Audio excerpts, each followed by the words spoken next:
It's Tomboy601, and today we're doing a little bit of news. That's right.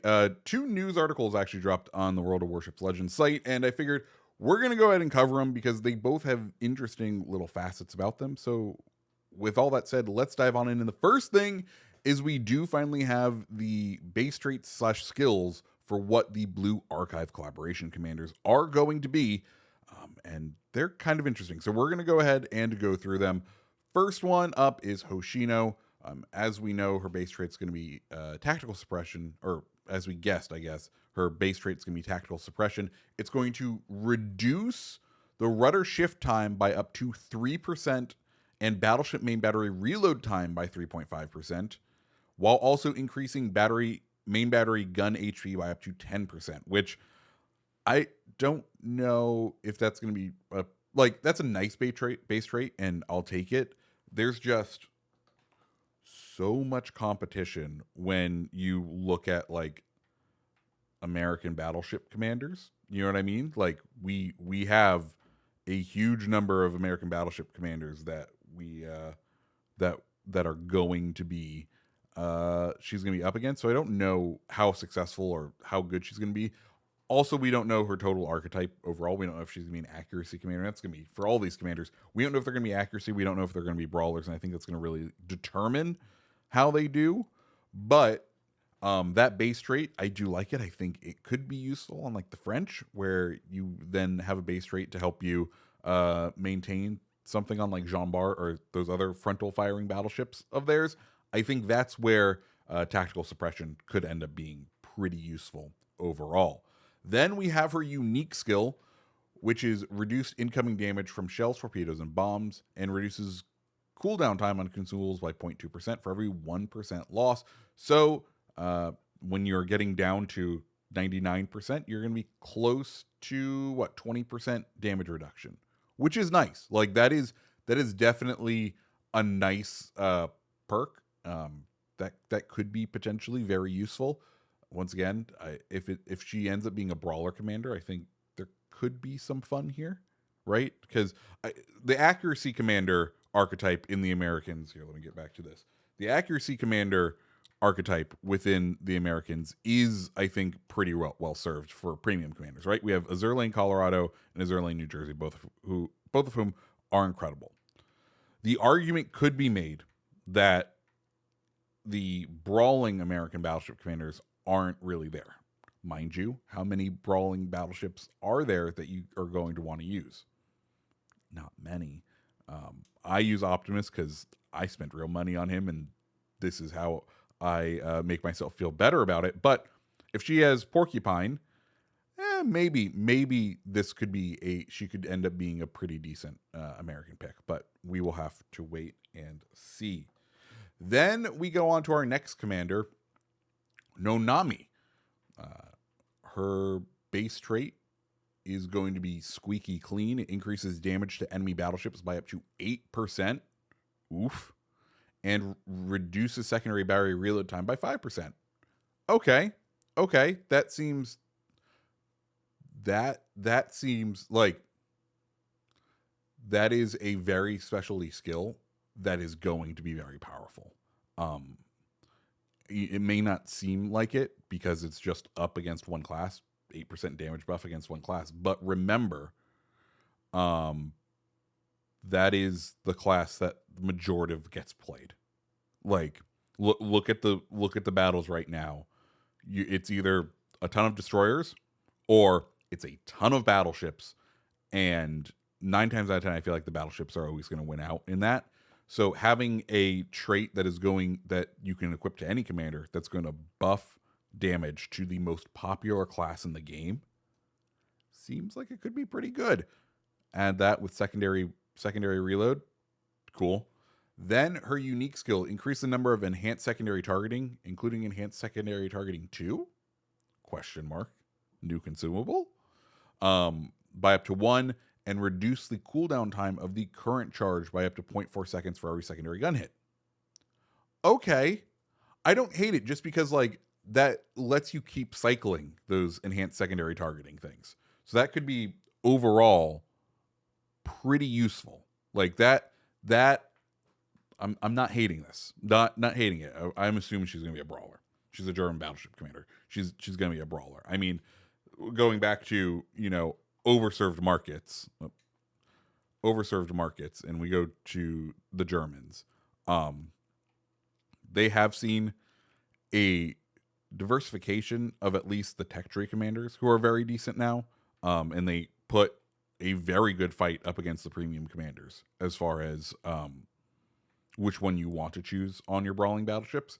So I think Nonami could be up there as a choice, but we will kind of just have to wait and see on that one. After that, we get to Anya, who is going to be a Japanese cruiser commander. Her base rate increases HP restoration per second by up to 6% and reduces the repair party cooldown by up to 4%. I feel like that's like HP restoration by 6%. So is that just okay.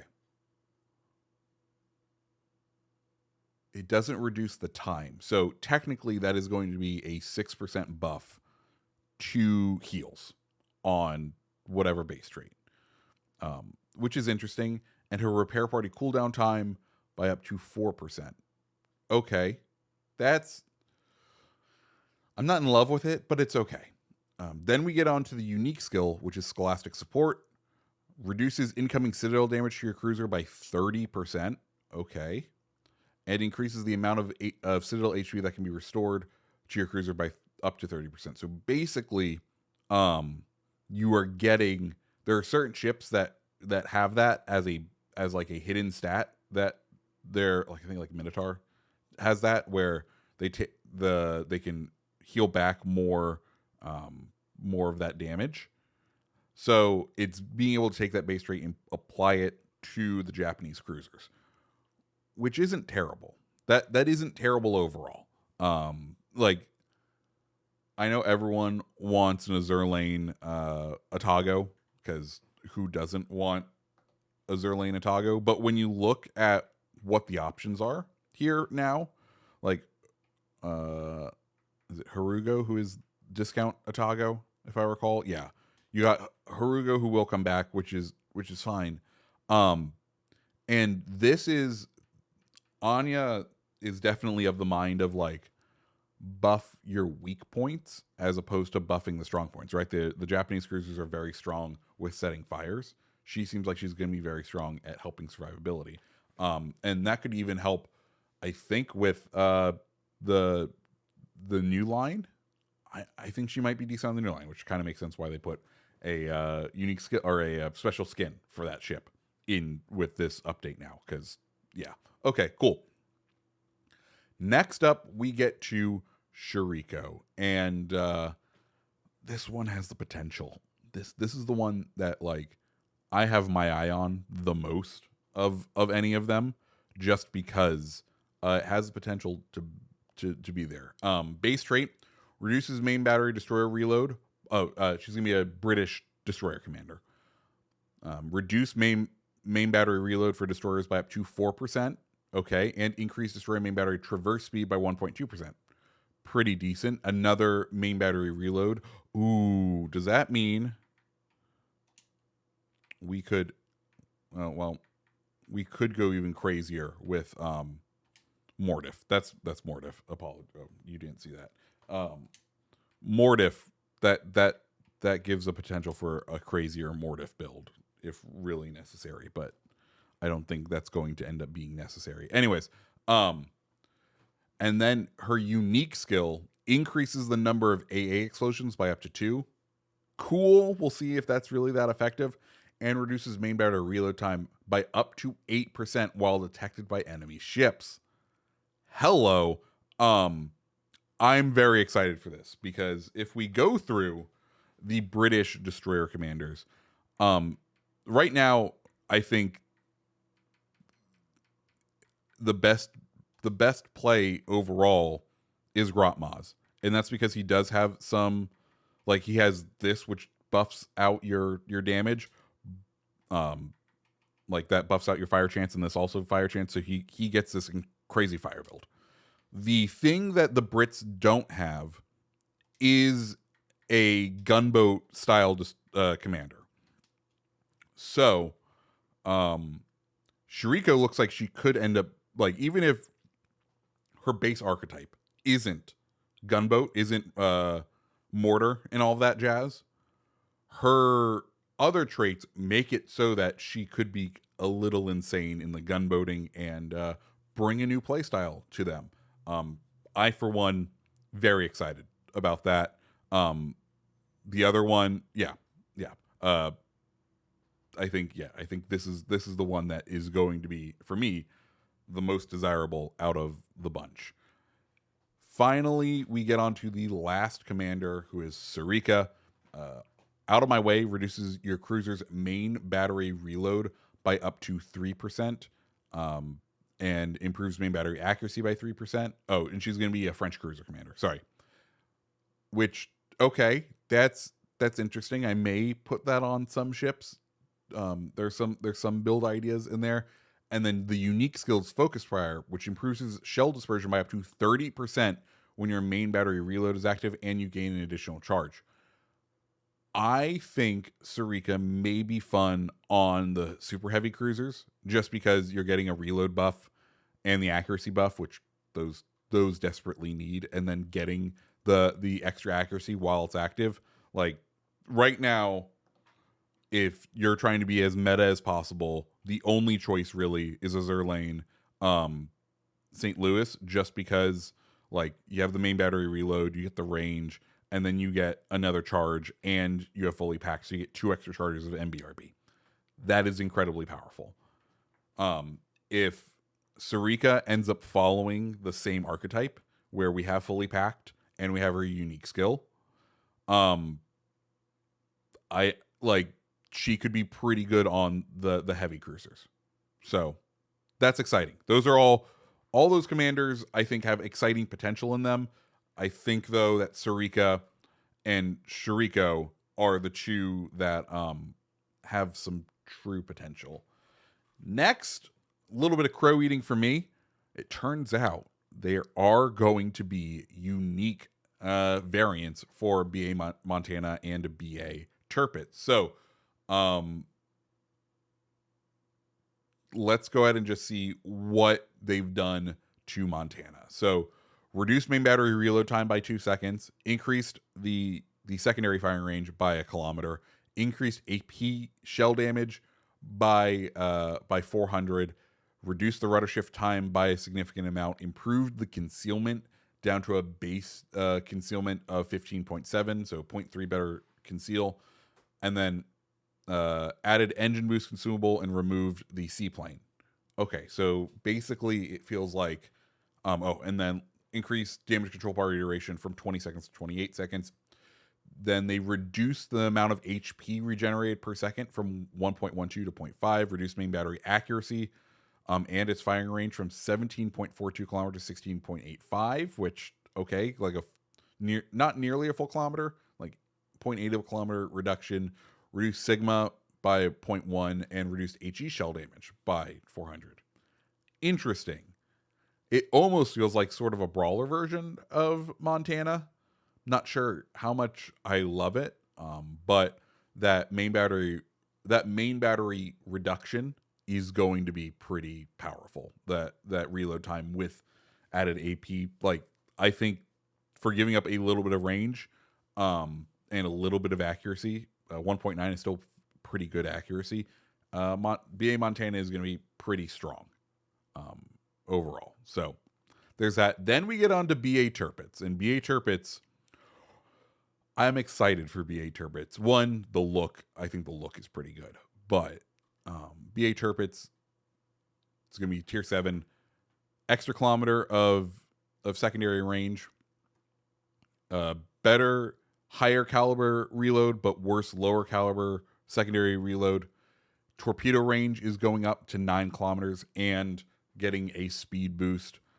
Torpedo reload time is being cut by 10 seconds. Reduced concealment by 0.6 of a kilometer. Reduced main battery accuracy and its range, which that's not great because I don't know, turrets didn't feel, I guess it's all about the dispersion model because it's going from 1.95 to 1.9.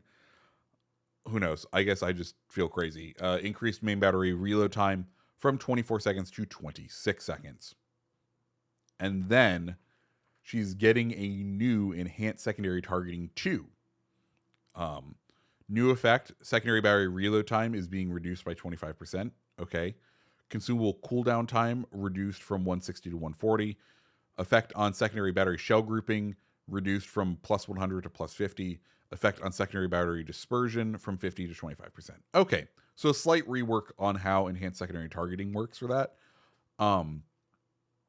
Did they need to make it a new consumable? Because, like, not all of the sonars are the same, right? But they're all grouped under one roof. Like, we don't have sonar 1, 2, 3, 4, 5, 6, and 7 because each nation has a different sonar.